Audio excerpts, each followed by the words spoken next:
Hey everyone, welcome back to Science Research Videos. With Sober October wrapping up, many of us are reflecting on our drinking habits. It's a great chance to cut back or go dry for a month. But what about the long haul? Today, we're exploring the shifting science on alcohol, its hidden history, and how to rethink your relationship with booze. Stick around. This might just change how you sip. Back in the 90s and 2000s, we all heard the hype. A glass of red wine a day keeps the doctor away. Everyone loved that story, says psychiatric researcher Anya Topiwala from the University of Oxford. But times have changed. Now, even moderate drinking, say, a few times a week, is linked to serious issues like cancer and dementia. The World Health Organization declares no level of alcohol is safe, while thus guidelines cap it at 2 drinks daily for men and 1 for women. Those rules are up for review this fall. So will America stick to the old advice, go zero tolerance like WHO, or find a middle ground? Even experts who highlight the risks aren't pushing total abstinence. Topiwala's recent study in BMJ evidence-based medicine found that light drinking raises dementia risk, and it climbs with more booze. She just wants people informed. I'm not telling anyone to quit, but know the evidence to make smart choices. Many still cling to outdated myths about alcohol's perks. But let's zoom out. Humans have been drinking for thousands of years. Why? Philosopher Edward Slingland from the University of British Columbia argues it's no accident.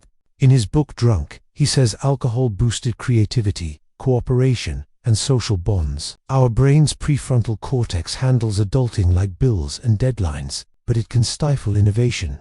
Booze loosens that up, sparking poetry, art, and even trust among strangers, thinks sealing a business deal over drinks.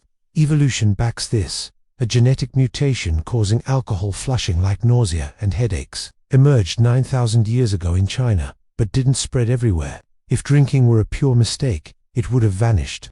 Instead, its benefits like fostering complex societies outweighed the downsides. A July study of 186 pre-industrial groups found alcohol linked to more advanced communities. Though it's just one factor alongside music and rituals.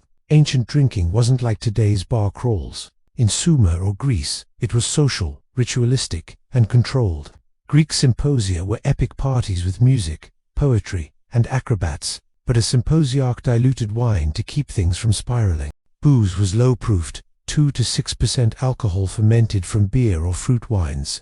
Fights happened, sure, but tight rules curbed excess. Fast forward, modern alcohol is stronger wines, hit 12 to 15%. Liquors 35 to 95%, overwhelming our bodies, and drinking's gone solo. A 46-year US study shows young adults drink less overall, but solitary sipping is rising, especially to cope with stress. By 2022, nearly 25% of 19 to 20-year-old men and 20% of women reported drinking alone tied to smartphones, social media, and mental health woes. Solo drinkers face higher addiction risks by 35. The pandemic highlighted this. Global drinking dipped from 2020 to 2023, but some drank more for relief, like stressed parents, while reward drinkers, celebrating with friends, cut back. Stanford's Keith Humphreys says reward types are less prone to problems. So, post-Sober October, aim for mindful drinking. Reflect. Are you sipping for joy or escape? Designate a friend as your modern symposiarch to pace things.